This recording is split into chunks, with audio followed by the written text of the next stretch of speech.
I'm going to talk today about the Jews of KaiFeng, give some historical background first. Part 2 will be what there is there today and how we can understand something about the existence of Judaism there in China in the context of contemporary China, Reform era China. A number of Jewish communities in China. We know from Marco Polo that there were communities in other places in China, in Hangzhou and other places, but surprisingly, the only community that survived was the community of KaiFeng.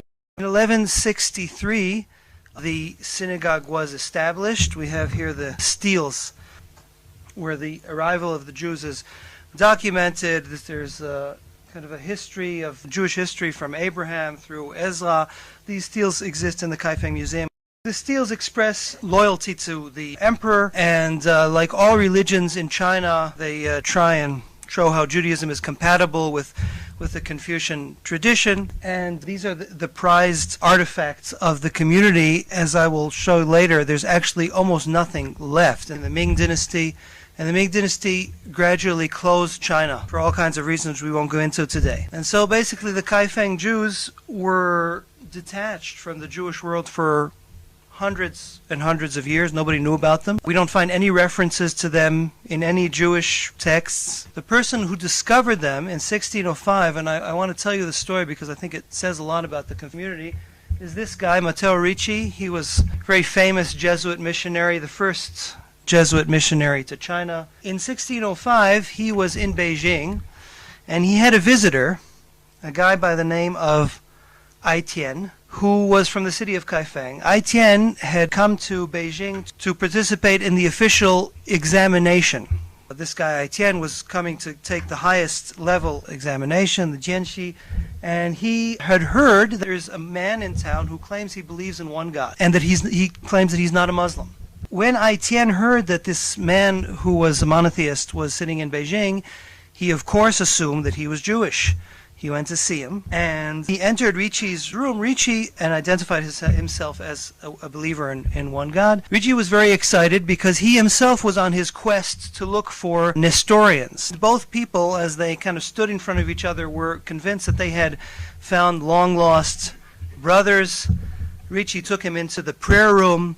There was a picture of Mary and her child, and he kneeled. Aitian was convinced that the picture was of Rebecca and Jacob. And he kneeled as well, kind of as very typical Chinese courtesy.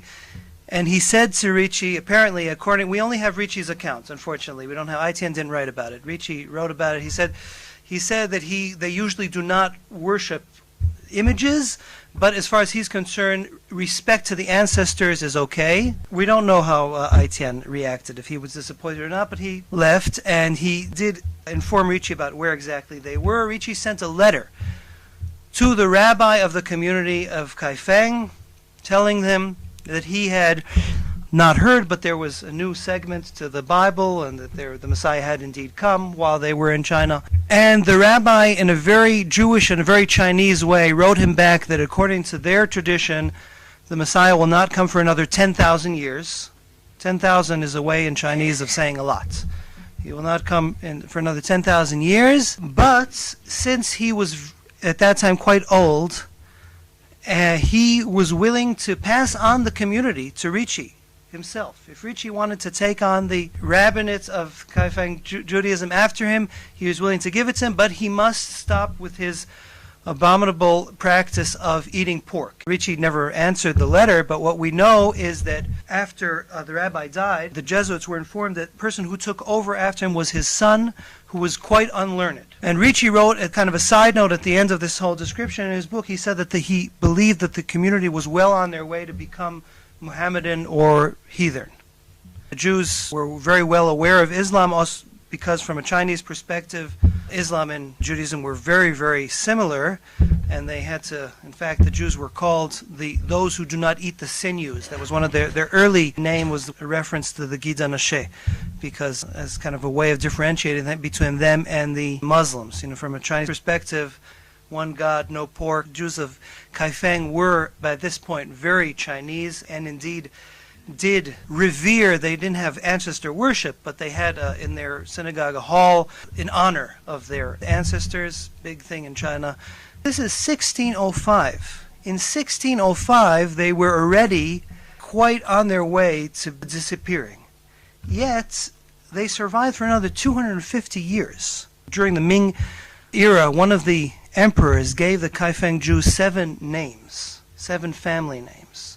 And those family names persist till this day. Not all of the clans are still, families are still found. Apparently one of them converted to Islam at a certain point. But of the 7, I believe that at least 5 or 6 are still around in one form or another. Christians were very interested in the KaiFeng Jews for, among other reasons, because they were convinced that the KaiFeng Jews had very old writings. It's a very common misconception to equate remote with ancient. The Christians were convinced that the KaiFeng Jews had arrived there before, because they were very far, they must be therefore very, very ancient, that they arrived there during the after the first temple's destruction, and that therefore they had the original text of the Torah, and in the original text of the Torah, Jesus would be mentioned, the prophecies would be there. In other words, that what we have today is a censored text of the Torah. They were very disappointed to discover that in fact their scroll was exactly identical to Jewish scrolls that they were acquainted with in Europe. They had this fantasy that they would find evidence, but they were very relentless at trying to get texts. They're trying to buy up texts from the KaiFeng Jews. In the early 20th century, there was an attempt by Jews from Hong Kong and Shanghai to contact the remnants of the community in Kaifeng, but nobody answered. There may have been nobody to answer. My father wrote an article in 1987 about the Jews of Kaifeng, in which he theorizes that it's possible that nobody answered because at that time it was already becoming not so popular to be in contact with foreigners. At this point already, or probably quite a long time before, there are no halachic Jews. The community intermarried pretty quickly. Lack of anti-Semitism is kind of helps with that. They intermarried, and apparently also in a Chinese way they went according to the father, patrilineal descent, so none of them were Jews at this point. They had this concept of themselves as Yisraelia, which meant Israel, and later they had the concept Yotai, which meant Jewish. This is something that they didn't really know very much what it meant, but they had this concept that their fathers had come from somewhere else, and they held on to it. So there are 2 schools. When I mean schools, I mean that they're kind of their community centers where people come and learn. They learn Hebrew, they learn a little bit about the Chagim, they have their tefillah, some parts of the tefillah have been translated, they've learned some songs. It's all new. There's nothing that they have retained. The only thing that they've retained from what I've heard from the guys here is that they didn't eat pork, they didn't go and worship in temples, so in a sense they kind of converted to a non-religion. They didn't convert out, they just kind of dropped religion altogether, and they didn't marry Muslims, which is ironic in a sense. Because it was necessary to differentiate between them and Islam because of the proximity, they didn't marry Muslims, but they did marry Han Chinese. That many of the people in the community are only married to descendants.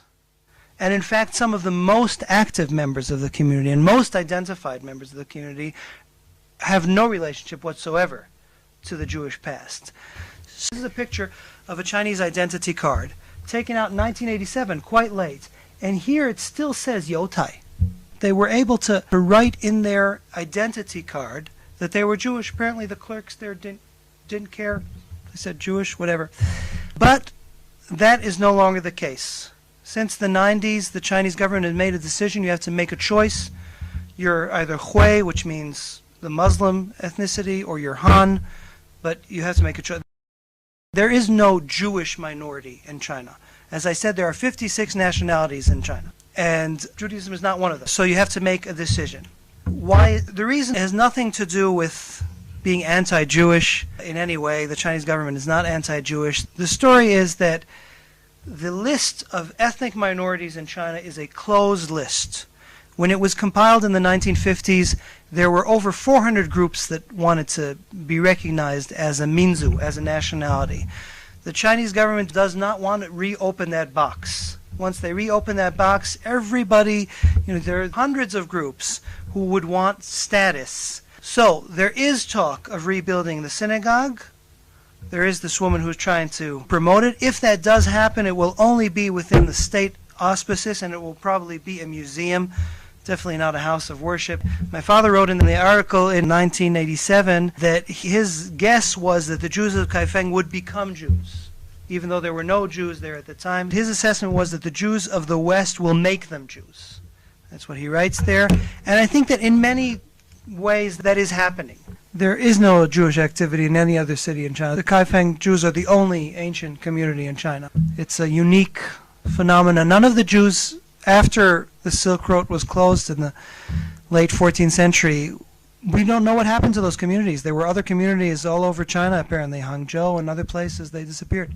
They left. The only Jews in China, except for the KaiFeng Jews, are recent businessmen who are, in Beijing and Shanghai there are Jews, but they're Western Jews. It's a different story. They're not Chinese citizens. Shanghai has non-Chinese citizens, but there are foreign Jews who are there doing business. It has a sizable community, but it's a different story. It's a story of the relationship between foreign nationals who are doing their religious thing, but these people are Chinese. It's as far as the government is concerned, it's a different story. Chabad houses, there are Chabad houses in China, and they function more or less openly. They're not supposed to allow Chinese in, theoretically.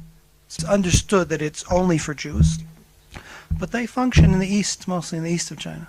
The popular level of feeling towards Jews, the man in the streets just knows that Jews are very smart. He doesn't know anything more about Jews. It's interesting, the Chinese, what they like about Jews is what they like about their own tradition, that much of it has been lost.